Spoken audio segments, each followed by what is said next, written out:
It is the fastest hour of radio anywhere on your radio dial. Yes, it is news and views, and we are thrilled to be here with you. I want to talk a little bit about the left loving violence, and for some reason, they are enamored with it. And it's not a surprise that they're enamored with violence. It's more of a surprise to me personally that they are so open about it.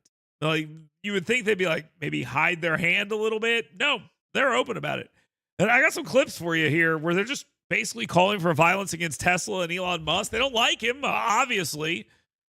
But how come there's no one out there calling out the violence? How come that isn't what's happening right now? Here's a clip from The Daily Show. This is supposed to be comedy. And the only real comedy here that I see is the crowd's reaction and how stupid they are. Let's take a listen.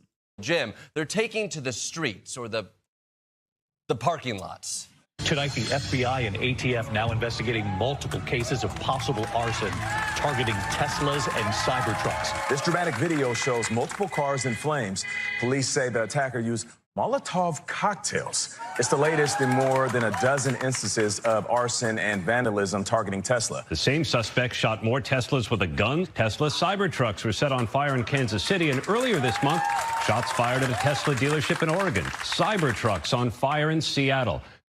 Wow, you guys like petty acts of domestic terrorism, huh? Kudos to the guy hosting the show, because that's exactly correct. They support petty acts of domestic terrorism, and the people doing it are too stupid to realize that they look bad.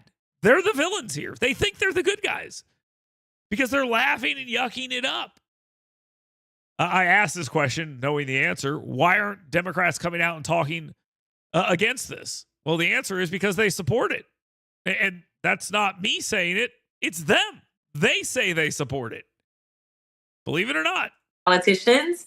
So I'll make sure that I keep it short, but I am truly here for very selfish reasons. Starting with on March 29th, it's my birthday. And all I want to see happen on my birthday is for Elon to be taken down. Yes. Listen, I have learned as I serve on the Doge Oversight Committee. This is Yasmin Crockett, by the way, the ratchet congresswoman from Houston, who is all about branding. So that's why I call her the ratchet congresswoman from Houston, because she's the one who has the shirts that say "child please" and stuff like that. And now she's saying it's my birthday, so take down Tesla. That there is only one language that the people that are in charge understand right now. And that language is money. And so I've been so proud to see us organize behind a cause of politicians.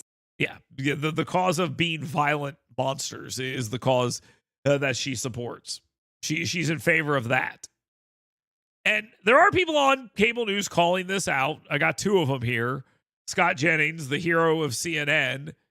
And I want you to listen to how one of the domestic policy advisors, Neera Tanden, from the Biden administration, talks about this and how Scott Jennings just puts her right on her ass. And she tries her best to kind of, mean girl her way out of this. I don't think it works very well. There's also, on the subject of Elon Musk, there's been all kinds of vandalism against Teslas and Tesla dealerships all over the country. Las Vegas, Kansas City, Encinitas, Buffalo Grove, Littleton, Mass. I grew up right next to Littleton, Mass. Loveland, Colorado, Tigard, Oregon, all over the place. The other night, Donald Trump said these are domestic terrorists. Everybody laughed about it and scoffed at it. That video looks like terrorism to me. I mean, it's obviously an organized, coordinated effort, however people are communicating with each other, to do this to people around the country who chose to buy a Tesla at some point in the past, many of whom I'm sure are Democrats who bought them in the first place, all because their entire political worldview is ruled by their emotions. And that's the American left right now. It is one angry mob after another willing to take things into their own hands, up to and including keying, firebombing, and otherwise vandalizing cars and car dealerships and charging stations.